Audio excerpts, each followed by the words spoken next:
The super dreadnought Chicago, as she approached the imaginary, but nevertheless sharply defined boundary which no other ship had been allowed to pass, went inert and crept forward.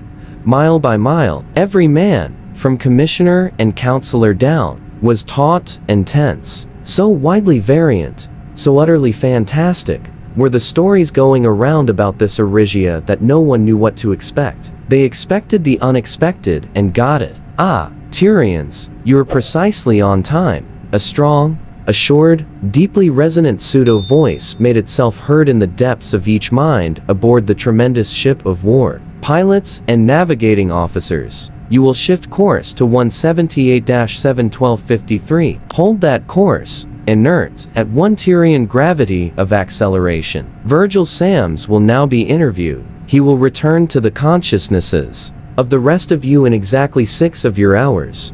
Practically dazed by the shock of their first experience with telepathy, not one of the Chicago's crew perceived anything unusual in the phraseology of that utterly precise, diamond-clear thought. Sams and Kinnison, however, precisionists themselves, did. But warned although they were and keyed up although they were to detect any sign of hypnotism or of mental suggestion, neither of them had the faintest suspicion, then or ever, that Virgil Sams did not as a matter of fact leave the Chicago at all. Sams knew that he boarded a lifeboat and drove it toward the shimmering haze beyond which Arigia was. Commissioner Kinnison knew, as surely as did every other man aboard, that Sams did those things because he and the other officers and most of the crew watched Sams do them. They watched the lifeboat dwindle in size with distance, watched it disappear within the peculiarly iridescent veil of force which their most penetrant ultra-beam spy rays could not pierce. They waited, and since every man concerned knew,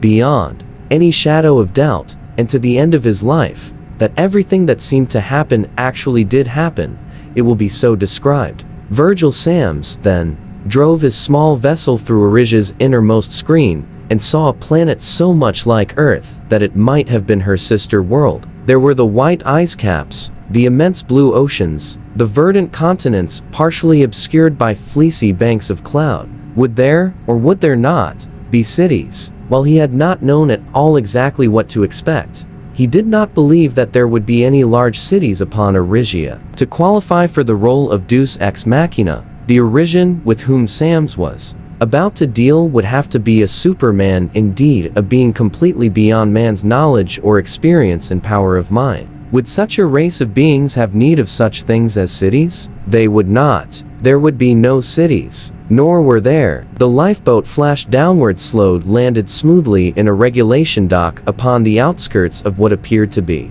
a small village surrounded by farms and woods. This way, please. An inaudible voice directed him toward a twow-wheeled vehicle which was almost, but not quite, like a Dillingham Roadster. This car, however, took off by itself as soon as Sams closed the door. It sped smoothly along a paved highway devoid of all other traffic, past farms and past cottages, to stop of itself in front of the low, massive structure which was the center of the village and apparently its reason for being. This way, please. And Sams went through an automatically opened door, along a short, bare hall, into a fairly large central room containing a vat and one deeply holstered chair. Sit down, please. Sams did so, gratefully. He did not know whether he could have stood up much longer or not. He had expected to encounter a tremendous mentality, but this was a thing far, far beyond his wildest imaginings. This was a brain just that, nothing else. Almost globular, at least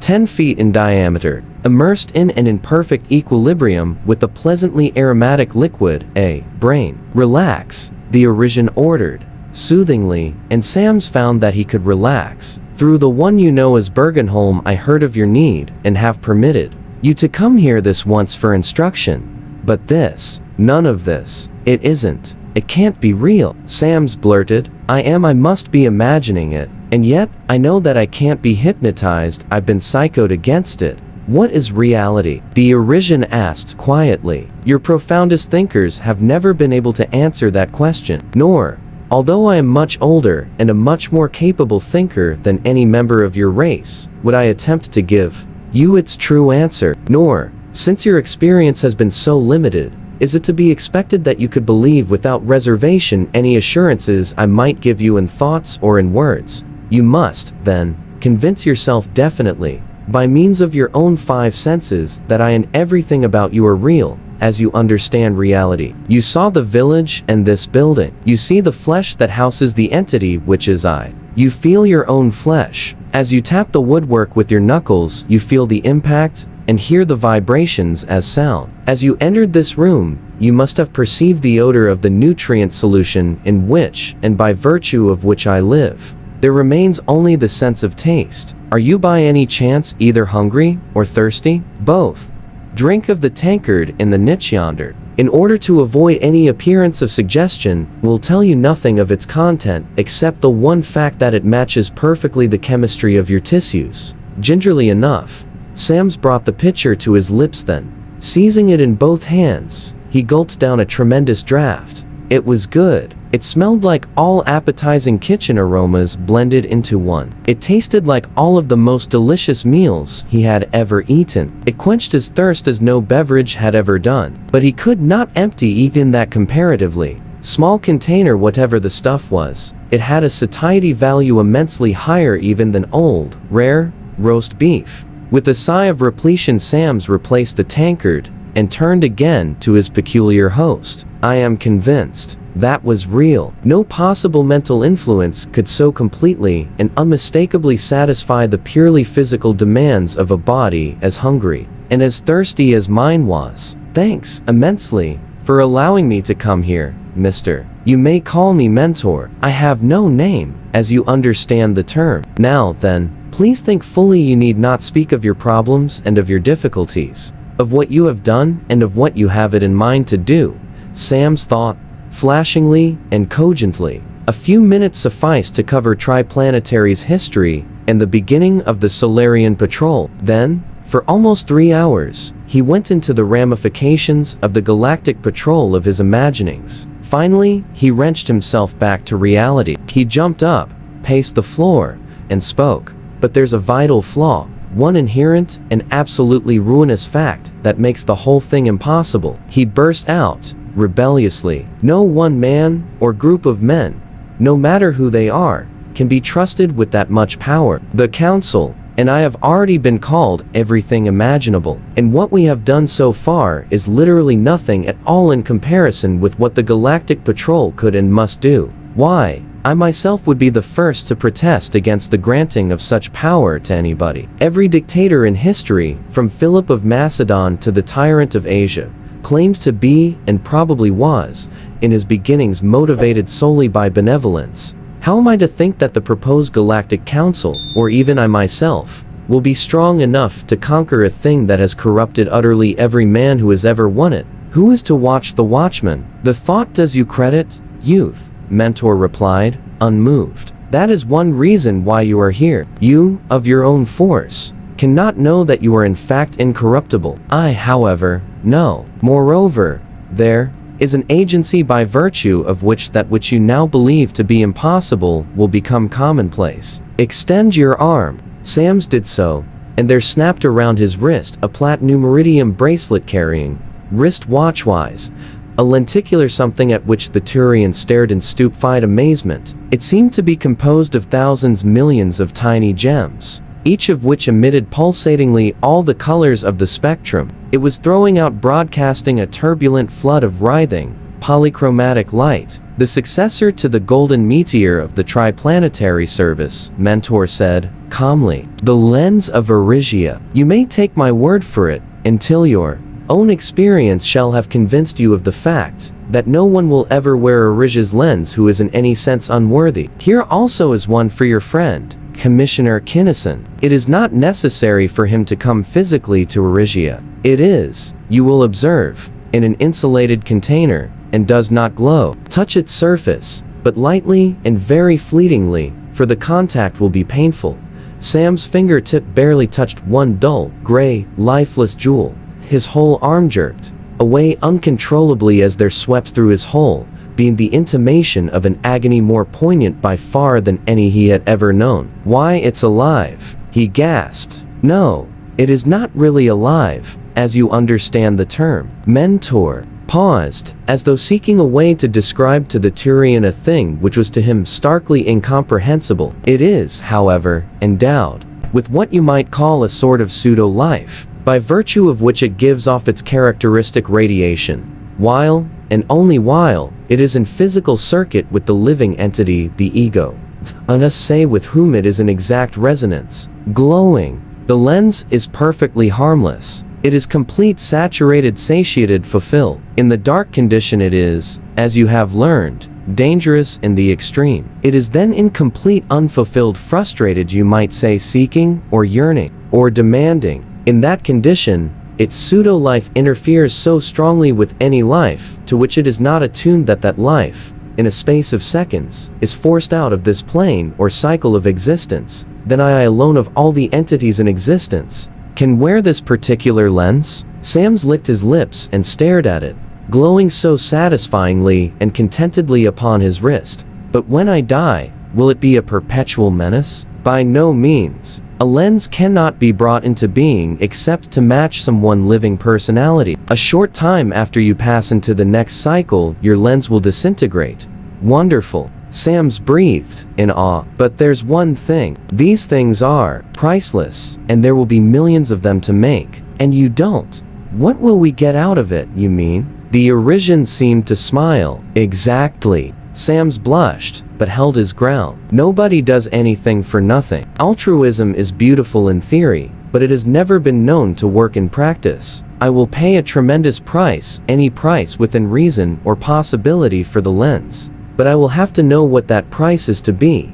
It will be heavier than you think, or can at present realize. Although not in the sense you fear, Mentor's thought was solemnity itself. Whoever wears the lens of Arisia will carry a load that no weaker mind could bear. The load of authority, of responsibility, of knowledge that would wreck completely any mind of lesser strength. Altruism? No, nor is it a case of good against evil, as you so firmly believe. Your mental picture of glaring white and of unrelieved black is not a true picture. Neither absolute evil nor absolute good do or can exist.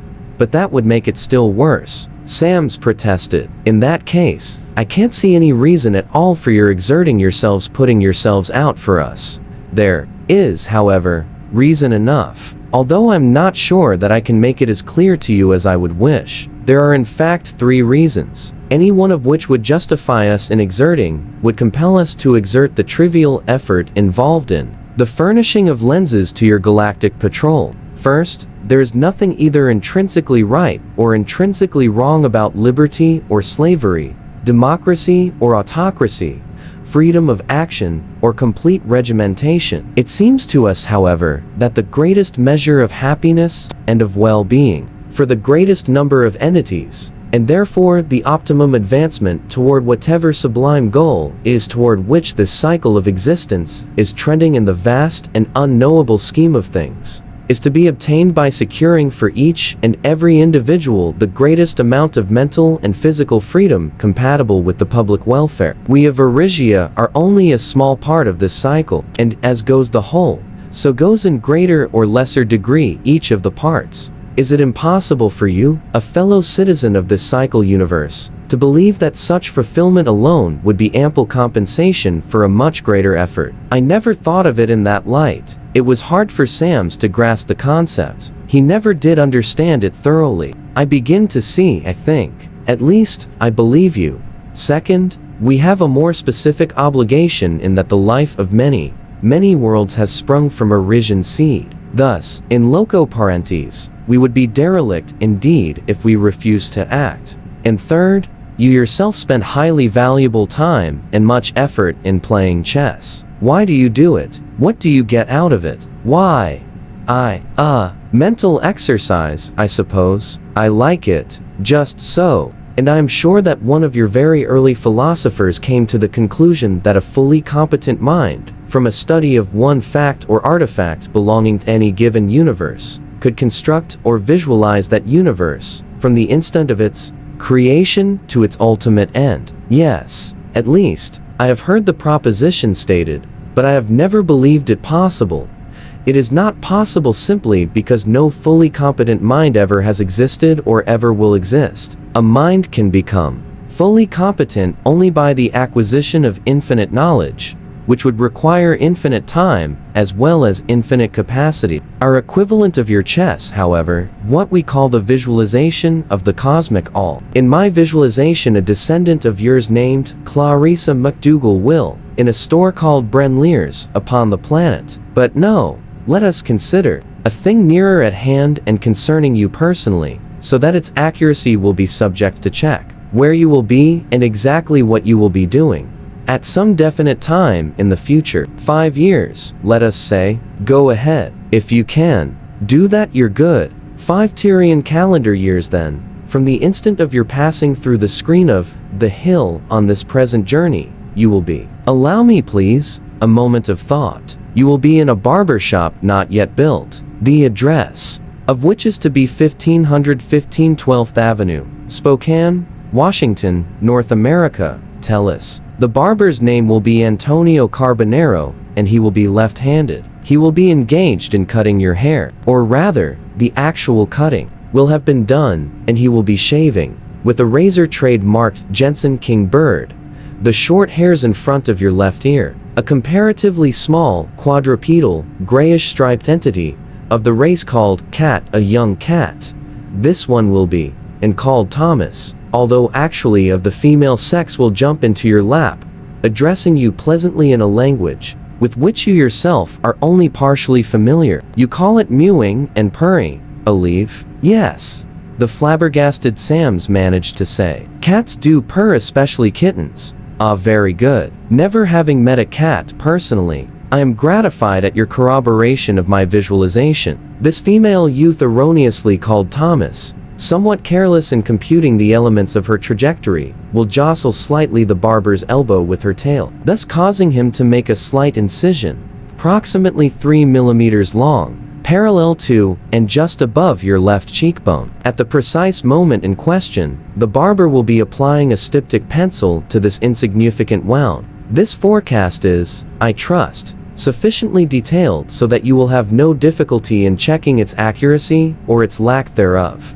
Detailed accuracy. Sams could scarcely think. But listen, not that I want to cross you up deliberately, but I'll tell you now that a man doesn't like to get sliced by a barber, even such a little nick as that. I'll remember that address and the cat, and I'll never go into the place. Every event does affect the succession of events. Mentor acknowledged. Equably enough. Except for this interview, you would have been in New Orleans at that time, instead of in Spokane. I have considered every pertinent factor. You will be a busy man. Hence, while you will think of this matter frequently and seriously during the near future, you will have forgotten it in less than 5 years. You will remember it only at the touch of the astringent, whereupon you will give voice to certain self-derogatory and profane remarks. I ought to, Sams grinned, a not too pleasant grin. He had been appalled by the quality of mind able to do what Mentor had just done. B was now more than appalled by the Arision's calm certainty that what he had foretold in such detail would in every detail come to pass. If, after all this warning, I go into a barber shop at 1515 12th Spokane, let a tiger-striped kitten jump into my lap, let a left-handed Tony Carbonero nick me a Mentor. If I do, I'll deserve to be called everything I can think of. These that I have mentioned, the gross occurrences, are problems only for inexperienced thinkers. Mentor paid no attention to Sam's determination never to enter that shop. The real difficulties lie in the fine detail, such as the length, mass, and exact place and position of landing, upon apron or floor, of each of your hairs as it is severed. Many factors are involved. Other clients passing by, opening and shutting doors, air currents, sunshine, wind pressure, temperature, humidity, the exact fashion in which the barber will flick his shears, which in turn depends upon many other factors: what he will have been doing previously, what he will have eaten and drunk, whether or not his home life will have been happy. You little realize, youth, what a priceless opportunity this will be for me to check the accuracy of my visualization. I shall spend many periods upon the problem. I cannot attain perfect accuracy, of course, 99.99%, let us say, or perhaps 10 nines, is all that I can reasonably expect. But, mentor, Sams protested, I can't help you on a thing like that. How can I know or report the exact mass, length, and orientation of single hairs? You cannot. But, since you will be wearing your lens, I myself can and will compare minutely my visualization with the actuality. For know, youth, that wherever any lens is, there can any origin be if he so desires. And now, knowing that fact, and from your own knowledge of the satisfactions to be obtained from chess and other such mental activities, and from the glimpses you have had into my own mind, do you retain any doubts that we origins will be fully compensated for the trifling effort involved in furnishing whatever number of lenses may be required? I have no more doubts, but this lens, I'm getting more afraid of it every minute. I see that it is a perfect identification. I can understand that it can be a perfect telepath. But is it something else as well? If it has other powers, what are they? I cannot tell you, or rather, I will not. It is best for your own development that I do not, except in the most general terms. It has additional qualities, it is true, but since no two entities ever have the same abilities, no two lenses will ever be of identical qualities. Strictly speaking, a lens has no real power of its own. It merely concentrates, intensifies, and renders available whatever powers are already possessed by its wearer. You must develop your own powers and your own abilities. We of Arigia, in furnishing the lens, will have done everything that we should do, of course, sir, and much more than we have any right to expect. You have given me a lens for Roderick Kinnison. How about the others? Who is to select them? You are, for a time, silencing the man's protests. Mentor went on, you will find that your judgment will be good. You will send to us only one entity who will not be given a lens, and it is necessary that that one entity should be sent here. You will begin a system of selection and training which will become more and more rigorous as time goes on. This will be necessary, not for the selection itself, which the lensmen themselves could do among babies in their cradles, but because of the benefits thus conferred upon the many who will not graduate, as well as upon the few who will. In the meantime, you will select the candidates, and you will be shocked and dismayed when you discover how few you will be able to send. You will go down in history as first Lensman Sams, the Crusader, the man whose wide vision and tremendous grasp made it possible for the Galactic Patrol to become what it is to be. You will have highly capable help, of course. The Kinnisons, with their irresistible driving force, their indomitable will to do, their transcendent urge. Costigan, back of whose stout Irish heart lie Aaron's best of brains and brawn. Your cousins, George and Ray Olmsted. Your daughter Virgilia. Virgilia, where does she fit into this picture? What do you know about her and how? A mind would be incompetent indeed who could not visualize, from even the most fleeting contact with you, a fact which has been in existence for some 23 of your years. Her doctorate in psychology, her intensive studies under Martian and Venerian masters, even under one reformed adept of North Polar Jupiter, of the involuntary, uncontrollable, almost unknown, and hence highly revealing muscles of the face, the hands, and other parts of the human body. You will remember that poker game for a long time. Certainly will. Sams grinned, a bit shamefacedly. She gave us clear warning of what she was going to do, and then cleaned us out to the last millo. Naturally, she has, all unconsciously, been training herself for the work she is destined to do. But to resume, you will feel yourself incompetent, unworthy. That too is a part of a lensman's load. When you first scan the mind of Roderick Kinnison, you will feel that he, not you, should be the prime mover in the Galactic Patrol. But know now that no mind, not even the most capable in the universe, can either visualize truly or truly evaluate itself. Commissioner Kinnison, upon scanning your mind as he will scan it, will know the truth and will be well content. But time presses. In 1 minute you leave. Thanks a lot. Thanks. Sams got to his feet and paused, hesitantly. I suppose that it will be all right. That is, I can call on you again if... No, the Origin declared, coldly. My visualization does not indicate that it will ever again be either necessary or desirable for you to visit or to communicate with me or with any other Arisian. Communication ceased as though a solid curtain had been drawn between the two. Sam strode out and stepped into the waiting vehicle, which whisked him back to his lifeboat. He blasted off, arriving in the control room of the Chicago precisely at the end of the 6th hour after leaving it. "Well, Rod, I'm back," he began, and stopped, utterly unable to speak, for at the mention of the name Sam's lens had put him fully in rapport with his friend's whole mind, and what he perceived struck him literally and precisely dumb. He had always liked and admired Rod Kinnison. He had always known that he was tremendously able and capable. He had known that he was big, clean, a square shooter, the world's best, hard,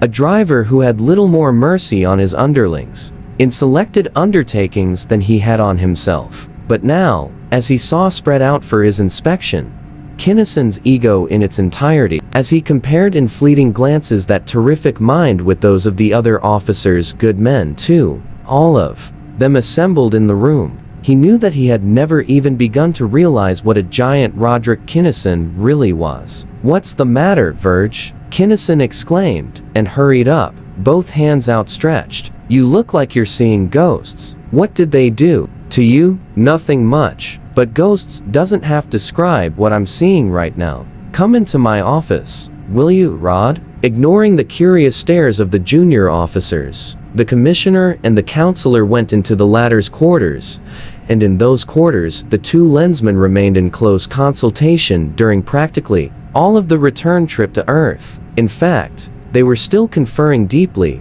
via lens, when the Chicago landed and they took a ground car into the hill. "But who are you going to send first, Verge?" Kinnison demanded. "You must have decided on at least some of them by this time.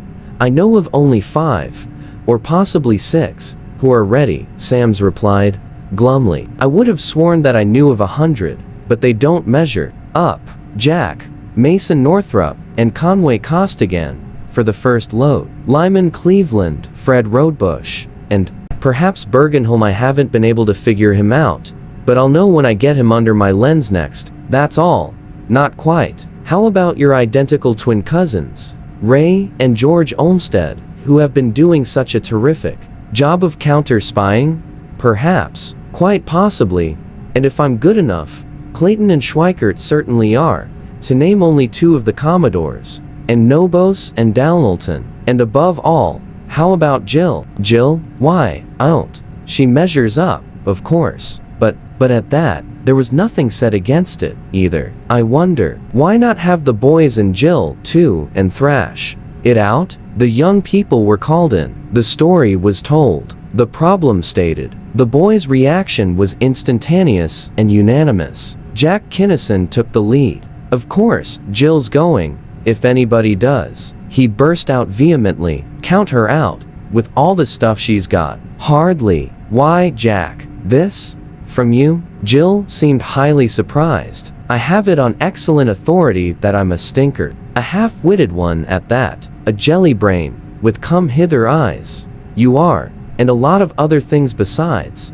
Jack Kinnison did not back up a millimeter even before their fathers. "But even at your sapodilliest your half-wits are better than most other people's whole ones. And I never said or thought that your brain couldn't function, whenever it wanted to, back of those said eyes. Whatever it takes to be a lensman, sir." He turned to Sams. "She's got just as much of as the rest of us, maybe more. Ike it then, that there is no objection to her going?" Sams asked. There was no objection. "What ship shall we take, and when?" "The Chicago, now," Kinnison directed. "She's hot and ready. We didn't strike any trouble going or coming, so she didn't need much servicing. Flit." They flitted, and the great battleship made the second cruise as uneventfully as she had made the first. The Chicago's officers and crew knew that. The young people left the vessel separately, that they returned separately, each in his or her lifeboat. They met, however, not in the control room, but in Jack Kinnison's private quarters. The 3 young lensmen and the girl. The 3 were embarrassed, ill at ease. The lenses were definitely not working. No one of them would put his lens on Jill, since she did not have one. The girl broke the short silence. Wasn't she the most perfectly beautiful thing you ever saw? She breathed. In spite of being over 7 feet tall, she looked to be about 20 except her eyes, but she must have been 100 to know so much. But what are you boys staring so about? She? 3 voices blurted as one. Yes, she. Why? I know we weren't together, but I got the impression, some way or other, that there was only the one. What did you see? All 3 men started to talk at once, a clamor of noise. Then all stopped at once. You first, Spud. Whom did you talk to? And what did he, she, or it say? Although Conway Costigan was a few years older than the other 3, they all called him by nickname as a matter of course. National Police Headquarters Chief of the Detective Bureau, Costigan reported, crisply. Between 43 and 45. 6 feet and half an inch. 175. Hard, fine, keen. A big-time operator if there ever was one. Looked a lot like your father, Jill. The same dark auburn hair, just beginning to gray, and the same deep orange-yellow markings in his eyes. He gave me the works, then took this lens out of his safe, snapped it onto my wrist, and gave me 2 orders: get out and stay out. Jack and Maze stared at Costigan, at Jill, and at each other. Then they whistled in unison. I see this is not going to be a unanimous report, except possibly in one minor detail, Jill remarked. Muse, you're next. I landed on the campus of the University of Arigia, Northrop stated, flatly. Immense place, hundreds of thousands of students. They took me to the physics department, to the private laboratory of the department head himself. He had a panel with about 1 million meters and gauges on it. He scanned and measured every individual component element of my brain. Then he made a pattern on a milling router just about as complicated as his panel. From there on, of course, it was simple, just like a dentist making a set of china choppers or a metallurgist embedding a test section. He snapped a couple of sentences of directions at me, and then said, scram. That's all. Sure, that was all? Costigan asked. Didn't he add, and stay scrammed? He didn't say it exactly, but the implication was clear enough. The one point of similarity, Jill commented. Now you, Jack, you have been looking, as though we were all candidates for canvas jackets that lace tightly up the back. As though maybe I am. I didn't see anything at all. Didn't even land on the planet. Just floated around in an orbit inside that screen. The thing I talked with was a pattern of pure force. This lens simply appeared on my wrist, bracelet and all, out of thin air. He told me plenty though, in a very short time, his last word being for me not to come back or call back. This of Jack's was a particularly indigestible bit, even for Jill Sams. In plain words, Costigan volunteered. We all saw exactly what we expected to see. Jill denied. I certainly did not expect to see a woman. No, what each of us saw, I think, was what would do us the most good, give each of us the highest possible lift. I am wondering whether or not there was anything at all really there. That might be it, at that. Jack scowled in concentration. But there must have been something there. These lenses are real. But what makes me mad is that they wouldn't give you a lens. You're just as good a man as any one of us. If I didn't know it wouldn't do a damn bit of good, I'd go back there right now and... Don't pop off so, Jack. Jill's eyes, however, were starry. I know you mean it, and I could almost love you at times, but I don't need a lens. As a matter of fact, I'll be much better off without one. Jet back, Jill. Jack Kinnison stared deeply into the girl's eyes, but still did not use his lens. Somebody must have done a terrific job of selling to make you believe that. Or are you sold actually? Actually, honestly, that Arigian was 1,000 times more of a woman than I ever will be. And she didn't wear a lens, never had worn one. Women's minds and lenses don't fit. There's a sex-based incompatibility. Lenses are as masculine as whiskers, and at that, only a very few men can ever wear them either. Very special men, you three and Dad, and Pops Kinnison. Men with tremendous force, drive, and scope. Pure killers, all of you. Each in his own way, of course. No more to be stopped than a glacier, and twice as hard and 10 times as cold. A woman simply can't have that kind of a mind. There is going To be a woman Lensman someday, just one, but not for years and years. And I wouldn't be in her shoes for anything. In this job of mine well, go on. What is this job you're so sure you are going to do? Why, I don't know, Jill exclaimed, startled eyes wide. I thought I knew all about it, but I don't. Do you?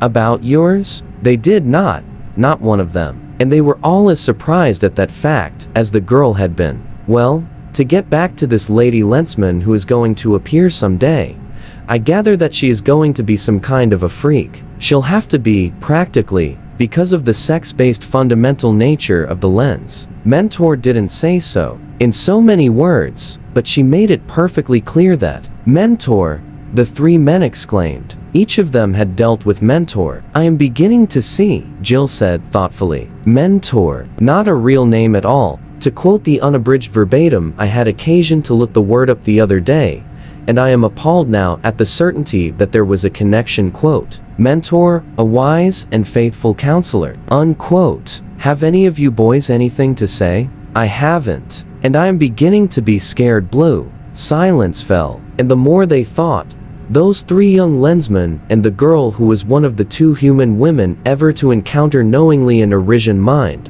the deeper that silence became.